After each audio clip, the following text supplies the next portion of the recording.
So following on from the last Shindig, I've done a little bit more wild mind writing, and I think actually it's still tough. I find writing for 5-10 minutes non-stop, unedited, quite hard, but I think a little bit easier than last time when we had the Shindig. I've looked back at my Shindig stuff and I've looked at what I've done more recently, and for me it is challenging, but what I'm realizing is a lot of honesty coming out in it, a lot of emotion, and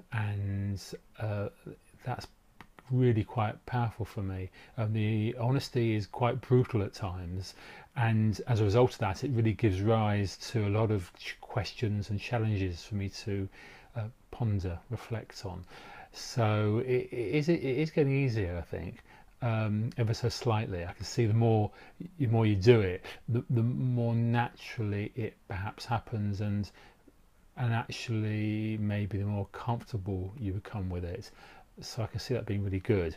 But for me, looking back on the original one, um, yeah, it hits me with the kind of brutal honesty and emotion, and I think that's what's coming through on the second ones I've done since then.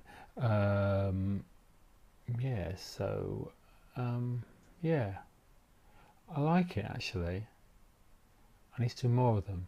I can see them being a really good way of helping to get some quite powerful thinking out of it in quite quickly actually and quite effectively, and um, and I don't actually know if I like going back to the other one I've written the other week and rereading it. It feels a bit strange, but maybe that's about what I've said rather than anything else. So yeah, those are my reflections for what they're worth.